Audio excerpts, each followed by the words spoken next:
dumarku waxa ay dhahaan way adag tahay in wiilka sida dhabta ah kuu jecel lagu garto. Haddaba ma sax baa? Haa, waa sax, raggu way dareemo adag yihiin, laakiin jacayl wuu ku dhacaa, weliba si daran ayay u dareemaan, balse waxa adag sida lagu garto. Sidee ayaad ku ogaan kartaa wiilka sida dhabta ah kuu jecel?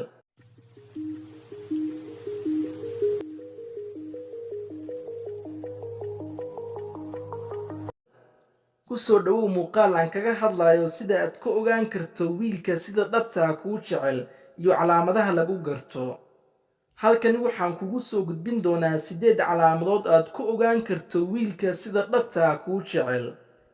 Inta aan bilaabin tiriska calaamadaha, waxaan kaa codsanayaa inaad muuqaalkani like saarto, sidoo kale ku soo bir kanaalkeena. Waxaad ka helaysaa muuqaallo dhiirigelin ah, arrimaha jacaylka iyo xigmado ku saabsan nolosha qofka. Calaamada koowaad, waxa uu kuu dhegaysaa si foojigan oo xushmad ay ku jirto. Hadalka kaama dhexgalayo, wuxuu si toos ah u eegayaa wejigaaga, wuxuu rabaa inuu si fiican u fahmo hadalkaaga. Maanta oo dhan waxa uu jecel yahay inaad la hadasho, la sheekaysato, marna kama daalayo dhegaysiga hadalkaaga. Calaamada labaad, waxa uu ku siiyaa waqti, kama maqlaysid waan mashquulsanahay ama waqti ma hayo. Wax kasta wuu kuu dhaafi karaa si uu kula sheekaysto adiga. Wax kasta adiga ayaa kala muhiimsan. Calaamada saddexaad, ka warqab nafeed ayuu kuu sameeyaa. Mar kasta xaaladaada ayuu la socdaa, wuxuu ku weydiiyaa sida aad tahay, xaalad ahaan ama caafimaad ahaan, waxa kugu soo kordhay ama maalintaada sida ay tahay.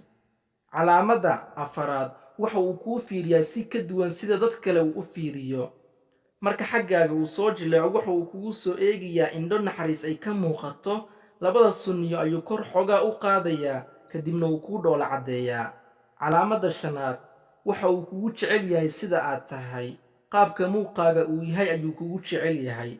Kalarka aad tahay, haddaad gaaban tahay ama aad dheer tahay, meegab hadduu kuu marsan yahay ama meegab la'aan, si isku wada mid ah ayuu kuu jecel yahay, isma beddelayo dareenka uu kuu qabo.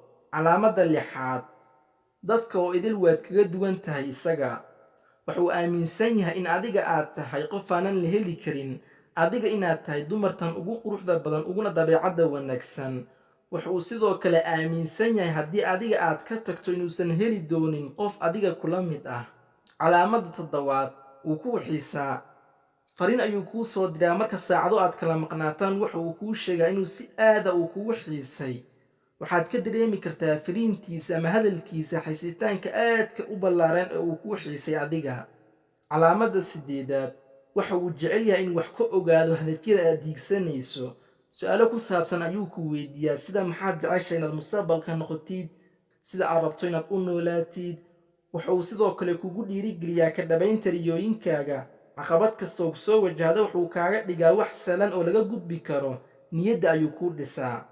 8 calaamood ee aan kuu sheegay ama wax ka badan haddii aad ku aragto wiilka aad wada sheekaysanaysaan, ogow si dhab ah ayuu kuu jecel yahay. Gacanta ku dheg, hana sii daynin.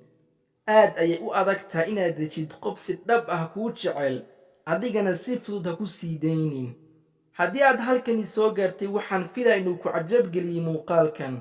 Haddii aad haysid calaamado kale, ha ilaawin inaad xagga hoose nagula wadaagtid. Sidoo kale la wadaag asxaabta aad la jeceshahay muuqaalkan. Waad mahadsan tahay.